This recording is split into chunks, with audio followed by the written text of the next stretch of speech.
ने love marriage किया था, बढ़िया किया था। 9 साल तक रिलेशन में रहे, बट पवित्र नहीं रह पाए। बहुत कठिनाई हुई, माता पिता की मर्जी से इन्होंने शादी कर दी। बट अभी आपका सत्संग सुनने के बाद इनको एकदम पश्चाताप हो रहा है कि माता पिता की आज्ञा से शादी हो गया, वो जिससे प्यार किया उससे हो गया। बढ़िया। बट पहले अपवित्र हो गए थे, ऐसा था कि कह रहे अभी बहुत पश्चाताप हो रहा सबसे है। बढ़िया आप बात यह है कि जिससे आपकी मित्रता हुई वही आपकी अर्धांगिनी बनी, इसलिए उसमें हमें कोई शिकवा शिकायत नहीं। आप आनंद से चलिए और आपका जो प्रेम है वो और पवित्र प्रेम में बदल के दोनों भगवान के मार्ग की अनुसरण करने वाली भक्ति को हृदय में धारण करो और दोनों भगवान को प्राप्त हो तो तुम्हारा प्यार सार्थक हो गया।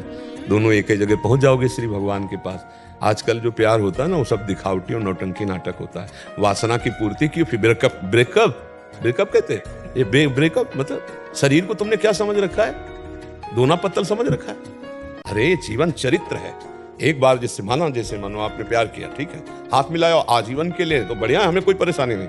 हमें और कोई पक्ष नहीं देखना, तुम कहाँ के हो तुम कहाँ के नहीं देख। दोनों ने प्यार किया, ठीक है, दोनों ने शरीर भाव किया, ठीक है, आजीवन उसका निर्वाह करो। अब तीसरे को मत छूना, दोनों में अब आजीवन निर्वाह करो, बढ़िया, कोई बात नहीं। क्योंकि कलिकाल है, इसमें इतना ही निर्वाह हो जाए बहुत बड़ी बात है। अब ये तो नहीं है कि थोड़े दिन हमारा मनोरंजन, वो आजकल जो चला क्या लिव इन रिलेशन, बोले अब हमारी नहीं बनी, अरे ऐसी तैसी तुम्हारी बनी नहीं, तुमने शरीर को खिलवाड़ समझ रखा है। ये कौन सा मतलब संविधान चला? हमारी तो समझ में नहीं आता है कि यार महीना 2 महीना तुम्हें रखा, इसके बाद बोला हमारी पसंद के नहीं, फिर इनको रखा, फिर हमारी पसंद के नहीं। ये तो पूरा जीवन मनोरंजन में कट जाएगा। और उसकी हालत क्या हुई जिसको तुमने कह दिया पसंद नहीं? तो मतलब ये क्या रह गया? उसका जीवन क्या रह गया? तुम्हारा जीवन क्या? क्यों लिव इन रिलेशन का मतलब यही तो है ना। हमें जैसा बता गया, हमें तो पता नहीं। अंग्रेजों का चाल चलन। अंग्रेजों का चाल चलन। कल वही तो एक आए थे, कह रहे थे भारत को विश्व गुरु बनाना है। वो कह रहे थे तो भारत को विश्व गुरु बनाना है, ऐसे भारत विश्व गुरु बन जाएगा? बेविचार नहीं बढ़ रहा हमारे भारत में। सोचो तो हम कैसे विश्व गुरु बन सकते हैं? कैसे बन सकते हैं जब हमारे घर में ही पोल है? हम घर के गुरु तो बन नहीं पा रहे। विश्व को अपने प्रताप से, जैसे विवेकानंद जी गए ना तो कुछ मिनट तक सबको समाधिस्थ कर दिया, शून्य पे स्थित कर दिया। भारत का ऋषि गया तो किसी को होश ही नहीं रहे। और ये कहा मेरे बहन और भाइयों अंग्रेजी से ना, तो सबके चित्त में ऐसे लगा कि लूट लिया वो नव युवक शरीर, वो तेज, वो ब्रह्मचर्य भारत का जो ऋषि है उसका प्रभाव है।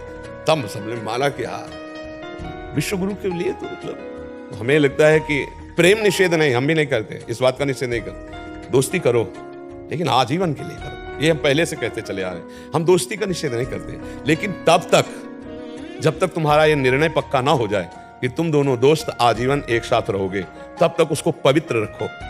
अगर कहीं तुम्हारा मन बदल गया तो वो पवित्र जीवन लेके दूसरे की सेवा में तो जा सकती है, वो अपने अनुकूल वर्ण कर सकती है। आप फिर इसके बाद जब तुमने शरीर का प्रयोग कर लिया, फिर अब तुम्हारी पसंद नहीं रह गई, फिर तो तुम्हारे को स्वीकार ही करना होगा। ये नियम होना चाहिए।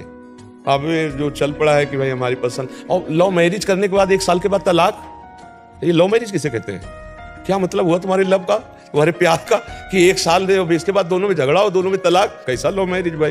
प्यार का मतलब क्या होता है? तो आजकल के बच्चों का थोड़ा लव समझना चाहिए। आपको तो धन्यवाद है कि कम से कम उसका निर्वाह कर रहे हो, और आजीवन निर्वाह करना और दोनों भगवान के मार्ग में प्रीता से चलना। भगवान का आश्रय लो और सुखी जीवन व्यतीत करने के लिए सहनशील बनो। उसकी गलती को आप सहन कर जाओ, आपकी कटुता को वो सहन कर जाए। गुस्सा आ जाता है। छोटी मोटी आपस में बातें होती रहती हैं, उनको सहा जाता है। ऐसा नहीं कि किसी को, जहाँ घर गृहस्थी परिवार 4 लोग रहते हैं वहाँ कभी थोड़ा प्रतिकूलता हो जाती, कभी एक को गुस्सा आ जाती तो एक सह गया, कभी उसको गुस्सा आ गई तो आप सह गए। इसका मतलब अपना नतीजा संबंध विच्छेद तक नहीं पहुंचना चाहिए। अपना नतीजा घंटा आध घंटा में फाइनल हो जाना चाहिए। सॉरी, क्षमा करो, मुस्कुरा दिया वो पानी पानी हो जाएगी। अब आपको ये लग रहा है मैं पति हूं, मैं कैसे क्षमा मांगू? तो वो कौन है?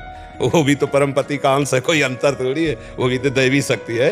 जब आपसे गलती हो गई तो आप राधे श्याम, उनसे गलती हुई तो आप, तो बढ़िया प्यार में जिंदगी। और गलती क्या है? थोड़ी थोड़ी मन की प्रतिकूलता को तो सहना चाहिए एक दूसरे से, और नाम जप करो, बढ़िया चलो। सच्चे भी रही हो कि अपने अंदर के विकारों को मिटा दें। जैसे काफी बातें आप बताए कि हमने छोड़ दी, अब अंदर की और बातें जो अध्यात्म में विघ्न डालने वाली, धीरे धीरे उनको समझते हुए, त्याग करते हुए, भगवान की प्रसन्नता ही, भगवान का साक्षात्कार ही मानव जीवन की पूर्णता है।